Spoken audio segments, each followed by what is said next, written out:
Welcome to our channel. तो आज हम स्टार्ट करने वाले हैं हमारे बीएसटी एनसीईआरटी से चैप्टर नंबर 3 बिजनेस एनवायरनमेंट का पार्ट 3, जिसमें हम रीड करेंगे dimensions of business environment. So let's get started. Dimensions और the factors constituting the business environment include economic, social, technological, political, and legal conditions which are considered relevant for decision making and improving the performance of an enterprises. इसका मतलब कि dimensions के अंदर factors जैसे कि हमारी आर्थिक, सामाजिक, टेक्नोलॉजी और पॉलिटिकल और जो कानूनी कंडीशंस है जो कि एक तरह से रेलिवेंट समझी जाए और जो कि हमारी हेल्प करे डिसीजन मेकिंग में और करने में और इन सब चीज़ों में, तो उसको हम बोलते हैं dimensions of business environment. In contrast to the specific environment, these factor explain the general environment which mostly influences many enterprises at the same time. ये फैक्टर्स हमें एक्सप्लेन करते हैं एक जर्नल टाइप का एनवायरनमेंट जो कि बहुत सारे एंटरप्राइजेस को एक साथ एक ही टाइम पे इफेक्ट करता है। However management of every enterprise can benefit from aware of these dimension instead of being disinterested in them. यानी कि हर एंटरप्राइज का जो मैनेजमेंट है वो इस डायमेंशंस को यूज़ करके फ़ायदा उठा सकता है। For instance, scientific research has discovered a technology that makes it possible to produce an energy efficient light bulb that lasts at least 20 times longer standard bulb. यानी कि जैसे सपोज़ एक जो टेक्नोलॉजी है उसने हमारे लिए फाइंड कर दिया है एक ऐसा बल्ब जो कि नॉर्मल बल्ब से 20 गुना ज़्यादा चलता है। Senior managers in the lightning division at General Electric and Philips recognise that this discovery had the potential to signify affect their unit growth and profitability. तो जो सीनियर मैनेजर्स है Philips के, तो उन्होंने ये चीज़ देखी कि ये जो डिस्कवरी है वो हेल्प कर सकती है उनके ग्रोथ को बढ़ाने में प्लस प्रॉफिट को बढ़ाने में। इसीलिए उन्होंने इसी टाइप का प्रोसेस आगे भी कैरी ऑन किया और इसे रिसर्च कर करके जो प्रॉफिटेबली थिंग्स थी उनको ढूंढा। जैसे कि a brief discussion of various factors constituting the general environment of business is given below. अब हम स्टार्ट करेंगे जर्नल एनवायरनमेंट के कुछ वेरियस फैक्टर्स। तो फर्स्ट फैक्टर है economic environment. Interest rates, inflation rate, changes in disposable income of people, stock market indices, and the value of rupee are some of the economic factors that can affect management practices in a business environment. Short and long-term interest rates significantly affect the demand for product and services. यानी कि ये जो सब चीज़ें हैं ये effect कर सकती है हमारे इकोनॉमिक फैक्टर्स को, और कुछ या तो शॉर्ट टर्म यानी कि कम टाइम के लिए और लॉन्ग टर्म यानी काफ़ी सालों के लिए भी ये हमारी डिमांड, प्रोडक्ट और उसके प्रॉफिट को अफेक्ट कर सकती है। For example, in case of construction of companies and automobile factors, longer term consumer rates are beneficial because result in increased spending by consumer for buy home and cars on borrowed money। यानी कि अगर हमारा जो loan है वो long term rate पे अगर उसकी इंटरेस्ट कम होगा तो लोग ज़्यादा से ज़्यादा खर्च करेंगे कार ख़रीदने पे और घर ख़रीदने पे। इसका मतलब ये हुआ कि हमारी जो फर्म है उससे लोन ज़्यादा जाएगा अगर हम इंटरेस्ट रेट कम रखेंगे। एक और एग्जांपल है कि अगर पीपल जो है उनके डिस्पोजेबल इनकम में कुछ राइज हो जाता है, यानी कि उनकी इनकम बढ़ जाती है हमारी जीडीपी के कम होने की वजह से, तो हम जो हमारा इकोनॉमी में जो प्रोडक्ट्स है उसकी डिमांड भी बढ़ जाएगी। और high inflation rates generally result in constraints on business environment as they increase the various cost of business such as purchase of raw materials और machinery and payments of wages and share to employment. यानी कि inflation rate मतलब कि महंगाई, अगर महंगाई बढ़ती है तो हम देखते हैं कि जनरली जो कॉस्ट है पर प्रोडक्ट की वो भी बढ़ जाती है और रॉ मटेरियल्स की जो कॉस्ट है वो भी बढ़ जाती है, और इसी वजह से जो वेजेस और सैलरी हम लोग उनको देते हैं वर्कर्स को वो भी हमें बढ़ानी ही पड़ती है। अब हम यहाँ पे गाइस एक एक्टिविटी दी हुई है, सब अपने आप पढ़ लीजिएगा। हम चलते हैं हमारे थर्ड पॉइंट पे, सोशल एनवायरनमेंट। तो social environment of business include the social forces like customers, traditionals, values, social trends, society, expectation from business etcetera. Business का सोशल एनवायरनमेंट होता है कि जो उसमें इंक्लूड होते हैं, जैसे कि हमारे कुछ रीति रिवाज, हमारे ग्राहक, हमारे कस्टमर्स, और जो सामाजिक जो चलन चलता आ रहा है या फिर हमारे जो पुरानी रीति रिवाज ट्रेडिशंस चलते आ रहे हैं, उनको हम सोशल एनवायरनमेंट बोलते हैं। Traditional define social practices that have lasted for decades और इवन सेंचुरीज। ट्रेडिशन हम उनको बोलते हैं जो कि हमारे यहाँ पे पिछले कुछ 10 सालों से चली आ रही है या फिर कुछ सेंचुरी से चली आ रही है। एक अगर हम एग्जांपल ले तो सेलिब्रेशन है ईद का, क्रिसमस का, गुरु पर्व का इंडिया में, वो बहुत ज़्यादा ही हमारी इकोनॉमिक अपॉर्चुनिटीज़ प्रोवाइड करता है हमारी कंपनीज़ के लिए।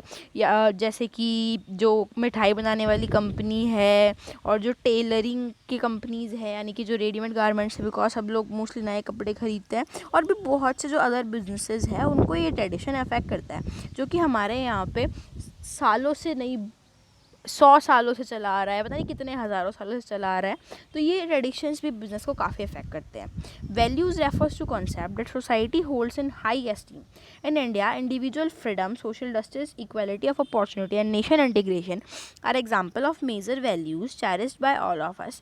गाइस, इसमें बताया गया है कि हमारी जो हम में जो वैल्यूज़ होती है वो मोस्टली होती है सामाजिक इक्वालिटी, एकता और सामाजिक इंसाफ, और हम लोगों की सबकी राष्ट्रीय एकता हम लोगों के लिए एक टाइप से हमारी वैल्यूज़ है।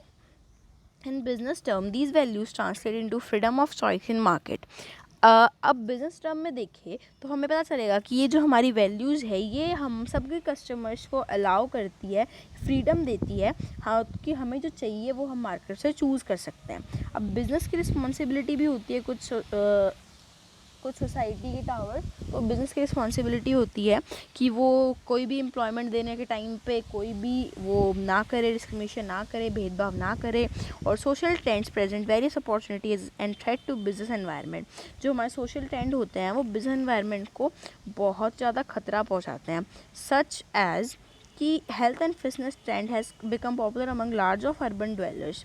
This has created a demand for products like organic food, diet, gyms, bottled water and food supplement. This trend has however harmed business in other industries like dairy processing, tobacco and liquor. यानी कि एक तरह से अगर हमें किसी industry में profit होगा तो हमें कहीं ना कहीं लॉस भी हो गई।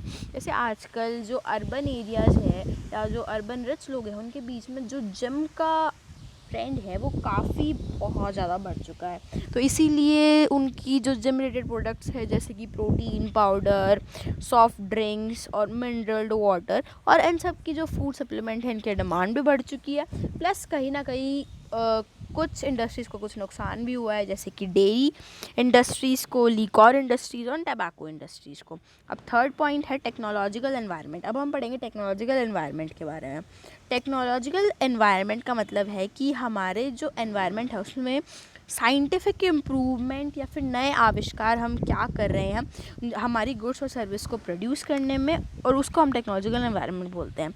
जैसे कि एग्जांपल ले कि कंप्यूटर में जो अभी जो टेक्नोलॉजिकल एडवांसमेंट हुआ है, इलेक्ट्रॉनिक्स हुआ है, वो कुछ इस तरह से हुआ है कि इलेक्ट्रॉनिक्स ने हमारे जो कई चीज़ें हैं उनको बहुत ज़्यादा चेंज कर दिया है फैमिली।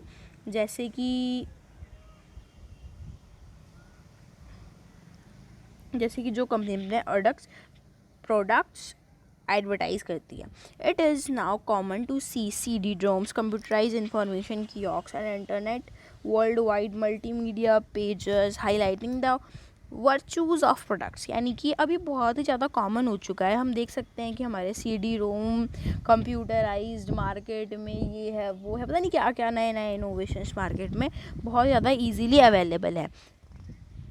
और अब वैसे भी हम देख सकते हैं कि जो रिटेलर्स है उनका डायरेक्ट लिंक बन चुका है हमारे सप्लायर्स के साथ में, कि ताकि उन्हें जो भी चाहिए वो उनसे ले सकते हैं। अब ना मैन्युफैक्चरर्स है यानी जो उत्पाद करता है, उन्होंने भी अपना जो सिस्टम है वो बहुत ज़्यादा फ्लेक्सिबल बना लिया है। अब एयरलाइन की जो कंपनीज़ है उनके पास इंटरनेट की सर्विसेज है, और जो कस्टमर्स जो वहाँ से अगर हम चाहें तो वर्ल्ड वाइड के थ्रू हम फ़्लाइट टिकट्स बुक कर सकते हैं, हमारे डेस्टिनेशन पहुँच सकते हैं, हमारे उनके फेयर्स चेक कर सकते हैं, टाइम चेक कर सकते हैं। मतलब आजकल फ्रेंड फैमिली सब कुछ ऑनलाइन होता जा रहा है। In addition continuing innovation in different scientific and engineering field such as laser, robotics, biotech technology, food preservative, media, telecommunication and synthetic fuels have provided numerous opportunities and threat for many enterprises. यानी कि ये सब जो चीज़ें हैं इन्होंने कई industries के लिए तो बहुत ज़्यादा अपॉर्चुनिटीज़ पैदा कर दी है और कईयों के लिए बहुत ज़्यादा थ्रेट्स पैदा कर दिए हैं. अब shift in demand from vacuum tubes to transistors. अब मतलब कि ये बता रहा है कि जो पहले हम वैक्यूम ट्यूब्स यूज़ किया करते थे अब हम उनकी जगह ट्रांजिस्टर्स यूज़ करते हैं. पहले हम स्टीम लोकोमोटिव्स यूज़ करते थे हमारी, और अब हम आजकल यूज़ कर रहे हैं इलेक्ट्रिक इंजन्स. हम फाउंटेन पेन यूज़ करते थे, बॉल पेन यूज़ कर रहे हैं. हम जहाँ पे एयरप्लेन्स यूज़ करते थे वहाँ हम जेट्स यूज़ कर रहे हैं. टाइप राइटर्स की जगह हम computer based word processors use कर रहे हैं. और ये सब चीज़ें हमारे रिस्पॉन्सिबल बन चुकी है ओल्ड बिजनेस से ऊपर उठ के कुछ नए बिजनेस में आने की. तो गाइज अब हम करेंगे हमारा 4th पॉइंट जो है political environment. Political environment includes political conditions such as general stability, peace in country and specific attitude that elected government representative hold toward business. The significance of political conditions in business success lies in the predictability of business activities under stable political condition. On the other hand, there may be uncertainty of business activity due to political unrest and threats to law and order. Political stability, the business build up confidence among business people to invest in their long term projects for the economic growth. यानी कि जो business है वो लोगों में confidence build करता है जिससे कि वो हमारे लॉन्ग टर्म प्रोजेक्ट्स में इन्वेस्ट करें. Political instability can shake that confidence. अब जो पॉलिटिकल इंस्टेबिलिटी यानी कि जब हमारी पॉलिटिक्स, इंडिया की पॉलिटिक्स आप वेरी वेल जानते हैं, जब वो चेंज होती है तो हमारे बिज़नेस में भी कुछ चेंजेस आते हैं. और यही जो गवर्नमेंट ऑफिशियल्स का जो एटीट्यूड है बिज़नेस के टावर्ड्स, जब वो बदलता है तो भी हमारे बिज़नेस में कभी पॉजिटिव इफेक्ट हो सकते हैं और कभी कभी नेगेटिव इफेक्ट भी हो सकते हैं. अब एक एग्जांपल ले कि हमारी इकोनॉमी जब 1991 में फॉरेन कंपनीज़ के द्वारा मतलब उनको ओपन कर दिया गया तो उन बहुत ज़्यादा डिफ़िकल्ट बन चुका था बिज़नेस इंडिया में करना.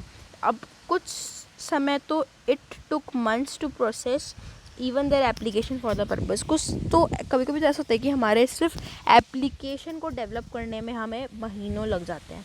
और इसी वजह से जो कंपनी है ये थोड़ी डिस्करेज हो जाती है, यानी कि थोड़ी परेशान हो जाती है. इसी वजह से वो कम चाहती है कि हम इन्वेस्ट करें हमारी लीगल एनवायरनमेंट. अब हमारा नेक्स्ट पॉइंट है लीगल एनवायरनमेंट. लीगल एनवायरनमेंट का मतलब है कि गवर्नमेंट हमें जो रूल्स एंड रेगुलेशंस देती है उनके अथॉरिटीज़ के द्वारा, कोर्ट्स के जजमेंट के द्वारा, या फिर जो बिज़नेस के जो वेरियस एजेंसीज और कमीशंस हैं उनके द्वारा. तो अब हम देखते हैं कि हर लेवल, गवर्नमेंट के हर लेवल पे, चाहे वो स्टेट हो, सेंटर ऑफ लोकल हो, वो हमें कुछ ना कुछ लीगल गाइडलाइंस देती है. तो हमें बिजनेस एज अ बिज़नेस उसे फॉलो करना होता है. अब ये बहुत ज़रूरी होता है कि हर मैनेजमेंट जो ज़मीन के या फिर जो गवर्नमेंट के हमारे जो लॉ है, कानून है, उनको माने. इसीलिए हमें जो बिज़नेस और मैनेजर्स को है उनको एक प्रॉपर नॉलेज होनी चाहिए रूल्स एंड रेगुलेशंस की जो कि गवर्नमेंट ने फॉर्म कर रखी है. अब गवर्नमेंट पहले से ही हमारे बिज़नेस की गुड परफॉर्मेंस के लिए कुछ रूल्स एंड रेगुलेशन लॉन्च करके रखती है. जैसे कि अब ये हम देखते हैं कि non compliance of laws can land the business enterprises into legal problems. जैसे कि अगर हम रूल्स एंड रेगुलेशन नहीं मानते हैं तो हो सकता है कि हमारा जो बिज़नेस है वो किसी कानूनी लफड़े में पड़ जाए. अब इंडिया है वो एक बहुत ज़्यादा एक कंपनीज़ एक्ट 1956 के अंडर काम कर रही है. अब इसमें हम लोगों ने देखा कि ये कुछ कंपनीज़ के नाम दिए हुए हैं, उनके अंडर हमारे काम कर रहे हैं हम लोग सब.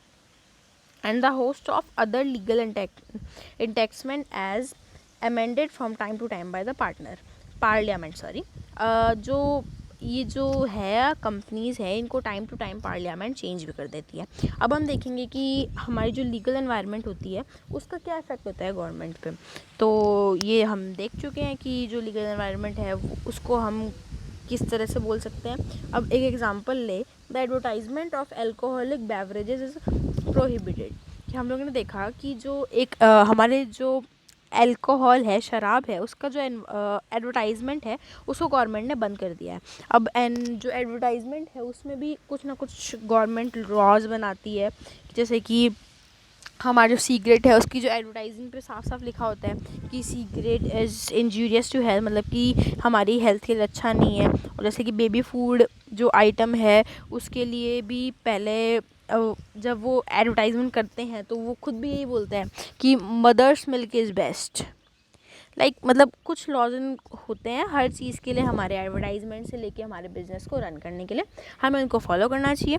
All these regulations are required to be followed by advertisers.